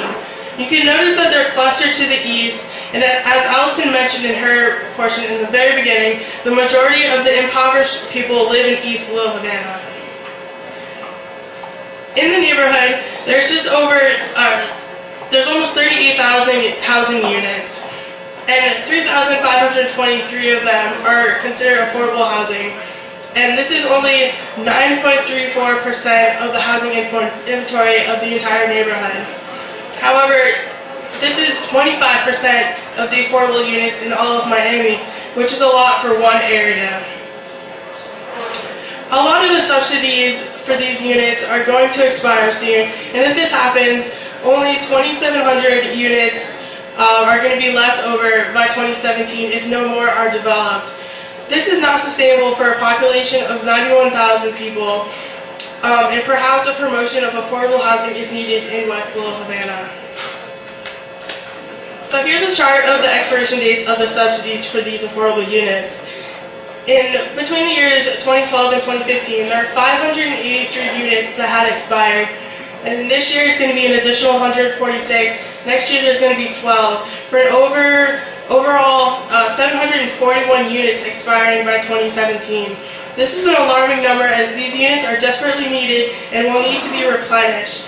This is also not including the almost 1,600 units that have the expiration date that is unknown. So here are the buildings with the expiring subsidies before 2016, during 2016, and in 2017. These subsidies mainly come from the HUD Rental Assistance Program. However, 2 buildings have an additional funding coming from the city. As these buildings expire, it is up to the landlord's discretion as to what happens to the rent prices. And sorry, here's some photos of those buildings. Housing programs commonly used in Little Havana. So here are the programs, and the HUD programs are the normal programs that are used on the federal level. On the state level, you have the Stay on the Ship program. On the county, you have the Miami-Dade surtax. And on the city level, you have the Affordable Housing Trust Fund. This is not a full list of affordable housing programs, but those that are commonly used in Little Havana. It may seem like there are a lot of affordable programs. However, most have had significant funding cuts over the past several years, making it hard to provide affordable housing. So I have 4 options for Little Havana. Option 1 is to encourage funding renewal and affordable housing in all zones. The Public Benefits Program by the city allows bonus building capacity in exchange for contribution to public benefits.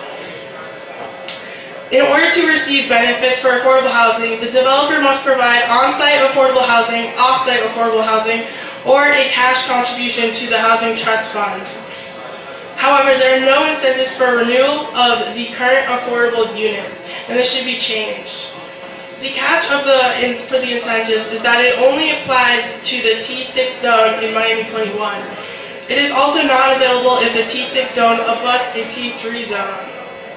So let's look at Miami 21. Here you can see the transects as designated. Almost the entire west and central Little Havana have T6 zones that abut T3 zones. The T3 is the light brown and the T6 is the light pink and the dark pink. So you can see there's a lack of affordable housing in the west and the central. And if you remember, half of, actually all of the affordable housing pretty much was in the east side of Little Havana. There's also not much space zone T6 that doesn't abut a T3. So incentives should be changed so that affordable housing is encouraged in all parts of Little Havana. Option 2 is inclusionary zoning. Inclusionary housing policies can be found in nearly 500 jurisdictions across the U.S. The primary goals of this are to increase the supply of affordable housing and promote social and economic integration. The city can require an affordable component anytime there's a rezoning request, or rezone Little Havana with mandatory inclusionary zoning for medium and high-density buildings. This can aid in supplementing any new market price developments that occur in Little Havana. Option 3 is to enhance the tenant income with promotion of job training programs. If we can help increase the residents' income, we can help them get out of affordable housing and decrease the waiting list for those who truly need it. Little Havana has several programs to do just that, and here are just 3 of them. To the right, you can see some of the great services that they provide. However, this option is promoting the partnership with the major universities in the area, such as Miami-Dade College, FIU, and UM, and having them help advertise these programs and get the word out for residents that may not know they exist. My final option is to provide incentives for workforce housing development. Workforce housing in Miami is defined as those making 120 to 140% of the average median income. Any percentage below this is considered low income. The residents that generally considered workforce are teachers, policemen, or nurses, and the like. This is not differentiated for incentive purposes, and the city should differentiate between workforce housing and affordable housing on the city's public benefits program. New incentives can be made to target a whole other group of people not able to achieve affordable housing. This is important because providing a variety of housing options promotes a well-rounded neighborhood and will allow Little Havana to continue to be inviting for all. Thank you very much.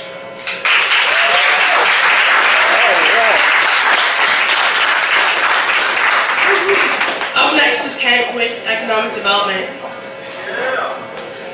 Close it, guy. Close it.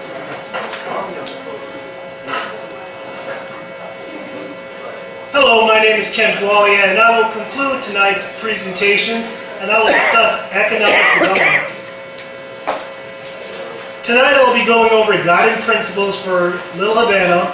I will discuss a SWOT analysis, the issues with Little Havana as identified in previous presentations, and the opportunities and options for those issues. The outline here, I will be discussing the guiding principles of this presentation to identify the statistical and perceived economic issues that are challenging Little Havana and identifying economic development options in the form of identified opportunities. The strengths we understood with Little Havana and identified was that it has a strong cultural presence.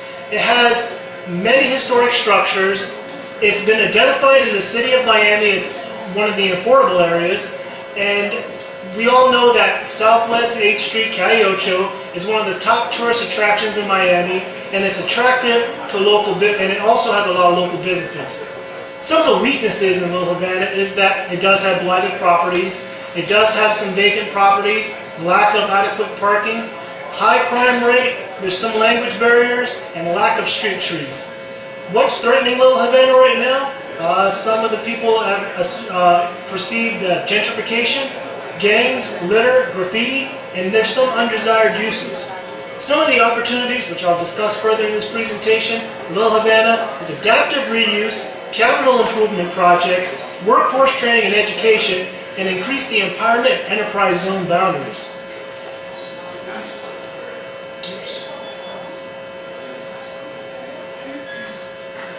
According according to the U.S. Census, they identify the employment industry in Little Havana as it being 52% service and 18% construction.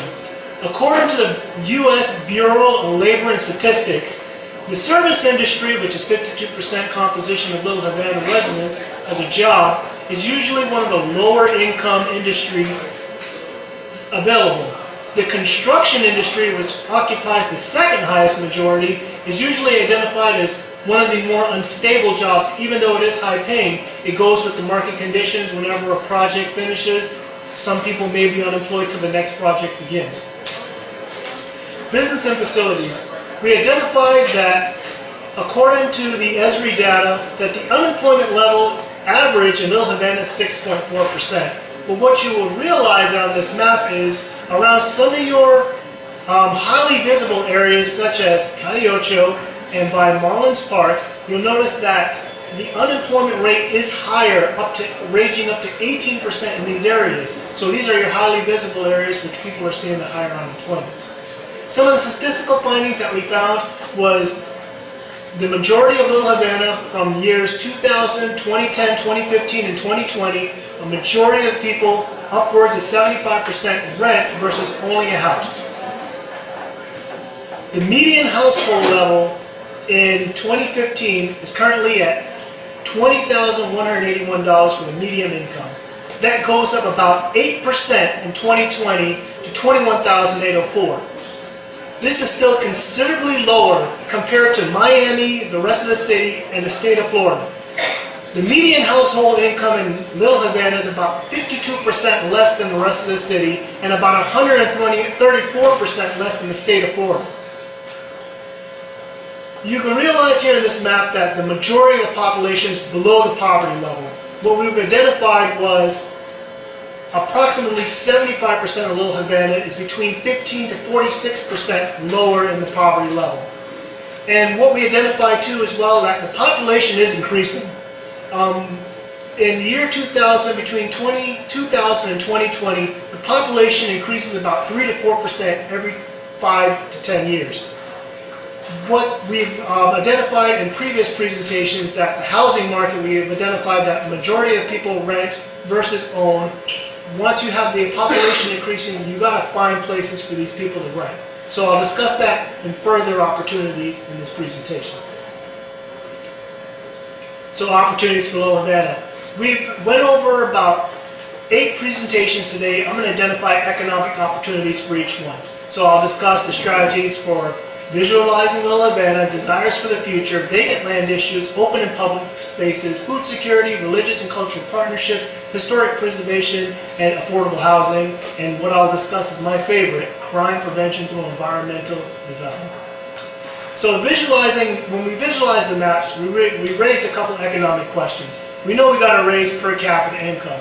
What that entails is some of the recommended strategies we identified was increase the workforce and training centers.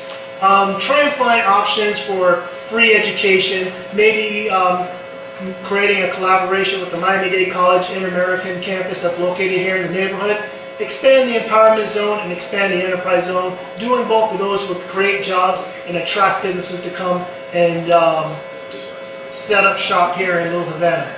Also, with creating jobs, there's called an economic gap analysis. What you can do is do an analysis by an economist that identifies what businesses that Little Havana is lacking and try and find an economic strategy to attract those businesses here to this neighborhood.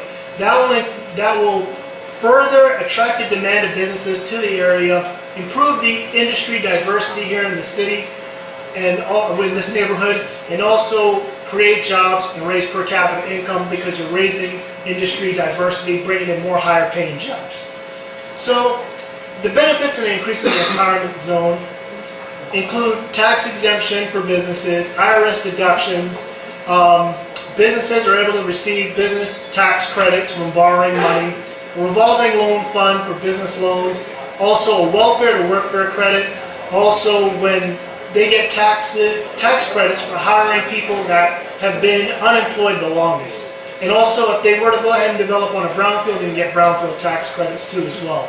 So the empowerment zone, which is a state-funded empowerment zone. What I'm going to describe here is the enterprise zone. With the enterprise zone is you get job tax credits. What this is an easy credit. To expand this zone to encompass the entire neighborhood of Little Havana, businesses can obtain 20 to 30% tax credit on wages paid to new employees who reside in the EZ zone, which significantly reduces labor costs on businesses, which can attract more businesses to the area. Also, businesses can get equipment sales tax, reduce electric bills, and property tax credits as well, and also refund on road impact fees for sewer and water connections. So, desires for the future, what we identified in a previous presentation was the people wanted safer streets. So if you implement complete streets, you can get not only safer streets, but wider streets. You have more room for cafe style seating. By reducing the traffic congestion, you'll start creating proponents of park and walk options. Also, we identified and we talked about increasing street trees. A lot of people are in the proponent of that. But what you might not realize is by adding street trees, you're increasing property values and you're putting value back into the city, back into the neighborhood. Also, you enhance walkability for pedestrians. You're going to want to get out of their cars rather than drive by or look for a shadier parking space. They're going to want to go ahead and spend more revenue into businesses. So increasing facade rents will also increase the beauty of the businesses too as well and put more value back in, increasing sales with increased jobs. So what I'll discuss is opportunities for vacant land issues. If the city or any development purchases these vacant properties, they can create HUD homes, which we identified in the previous presentation that there may be a lack of. So increasing affordable housing and then taking some of these properties that remain stagnant and turning them into tax income generating properties. Convert properties into pocket parks as well. We've identified that when you have parks, you create more home ownership, which generates more sustained stability economically within your city. And also unifying some of these high density, some of these lots into medium density multifamily apartment homes. So some of the open and public spaces we identified was create pocket parks, identify natural spaces, create plazas, implement cafe style seating, roadway enclosures, and adding a green trail. Adding some of these components would definitely increase tourism that will lead to more businesses creating more jobs. So what we talked about with food security was if you identify a community farmers market to increase jobs, you'll reduce spending for local residents because food will become more affordable. You can take some of your open spaces and create them into agricultural areas, maybe create fruit trees, vegetable planters, maybe even grow coffee beans if you can. And what you can do is create low-cost agriculture for sale to local businesses in the area, and then also create jobs for land tax credits to reduce economic leakage. And when you do the gap analysis, you can also implement a component there if you do have a food desert to attract some of the businesses that are fresh markets or smoothie stores or any health food stores of that aspect. So to talk about some religious partnerships in this strategy was to collaborate fundraisers, assist in benevolent opportunities to train local residents. If you train the residents, they can be more marketable for jobs in the area. If you more local preference for jobs, and then also organize partnerships with neighborhood watch meetings as well. If you host neighborhood watch meetings at your local churches, you get them involved. They are already tied to the community. You raise more awareness that way. So what we talked about with historic preservation was adaptive reuse. You can take some of these vacant properties, you can turn them into museums, bed and breakfasts, offices, turn these properties into income tax generating revenue properties. You can also implement a historic overlay district, what Alex had mentioned in the previous presentation. You keep the authentic design of Little Havana. You can create impact fees for the area too as well, and also increase the value of properties through beautification. Also implementing historic designation signage. You can then take tourists that come to the area that mostly only know certain areas, and now you can intersperse them throughout the entire neighborhood and attract them to jobs that didn't get much foot traffic before, because there's now signage taking them right there to the new areas. So what we talked about with affordable housing in Lauren's presentation was increased multifamily development. That will increase the, when local jobs increase, you want to be able to provide more affordable housing. Because when you provide more affordable housing to local residents and local jobs, you take the car out of the factor and you add to more flexible income for these residents. So you can also discuss relaxing codes too as well. Lauren discussed about inclusionary zoning, and also find ways for tax incentives, find out what other cities are doing for rebates for affordable homes to attract these non-for-profits to develop here in the city. Also, incentivize and track development, get involved in public-private partnerships in the area, and attract local universities and colleges for student housing as well, because that's low income, and you have 2 colleges on either side of the area. So I would like to conclude this presentation to discuss about crime prevention through environmental development. The strategy of CEPTED is to create an environment in Little Havana that's conducive to economic development. The idea is to minimize the opportunity of crime, and that's treating the neighborhood as a whole. Some of the principles of CEPTED is 4 principles. Natural surveillance, keeping your eyes on the street, allowing for an entire area where you can walk in any alley, any street, and not feel scared, because there's constant people and activity on every road, and there's visibility. Territoriality. If you have more residents that live in the city, that feel like they belong in the city, they're going to want to keep their eye out to keep their city safe and their neighborhood safe. Access control. When I talked about wayfinding signage, to let people not get lost and wander around, make sure that every area is well lit, make sure that people are directed to areas and the fear of crime will be deterred. Management and maintenance. There had a theory about the broken teeth method. If you make your properties not look dilapidated, then the fear of crime would start to diminish. So in order to implement these CEPTED practices in the design, you can, in your design review committee, make sure that all designs are reviewed for crime protection. And also, it's a low-cost review, and you can create a safer community and attract businesses and attract more tourists to the area. Also, you can implement capital improvement projects to further implement CEPTED by adding wayfinding signage, adequate street lighting, and then public art. Studies have shown that public art has deterred crime and deterred graffiti, because graffiti artists respect the art. So here's an example of kind of what I was talking about with CEPTED. You see this central area here? Well, that first arrow talks about visibility. If you're living in this complex here, or this could be a business, you're seeing visually everything that's going on in the center. If someone was getting mugged or robbed, more than likely someone will be able to call the cops. So that assists the police department in helping them nab these criminals and also deter crime. So here you see adequate lighting. Here you see more visualization from a lower story, more of a connected view.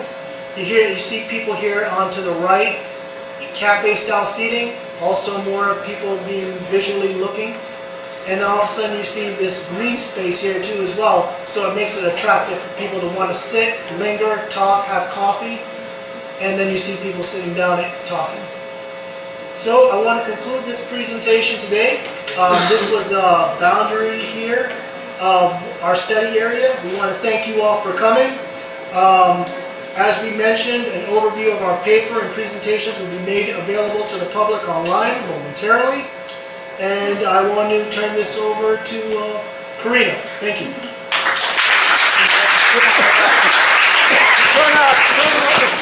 Great. Turn on the lights. I want to thank our amazing students again for these for the presentations, and all of you. Is it going on? Can you hear me now? No. Hello. Well, you can hear me, right? Yeah. I don't know what's going on with the mics. But I want to thank our amazing team of students, Dr. Frank Schnidman. Start again with this young lady here. Okay. I'm Alison Goldberg, and I presented first with a series of visualizations and maps. I'm Sylvia Miller. I presented a survey of Little Havana residents. Ekaterina Yagodina, Beck and Vending Shoes. My name is Fadia Jahari, and I talked about public open spaces. My name is Tori Golden, and I did food security. My name is Brandon Conley, and I did culture and religious tolerance. My name is Alex Byray, and I did historic preservation. My name is Lauren Gratzer, and I did affordable housing. My name is David Moore, and I'm the teaching assistant to the class. Okay. And Frank? My name is Frank Schnidman, and I played Tom Sawyer. It was my job to convince all these people how much fun it was going to be to do research on Little Havana, and then I just sat back and watched them paint the fence. Thank you for coming. The section is on my left, through those doors. And I am Corinna Mabius, and I was also a TA for the class. And I also want to bring up Commissioner Frank Carroyo to make a very brief concluding remark. He is the Commissioner of Little Havana. Okay. All right. Thank you, Rena. Hi, everybody. There's so many familiar faces, and I actually want to thank you for inviting me to close this event. And didn't they do a great job? Let's have a big round of applause.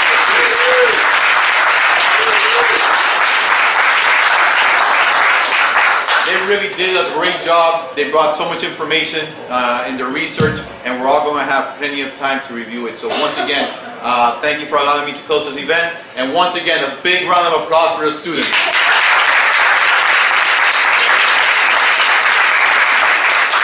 Thank you all. Thank you.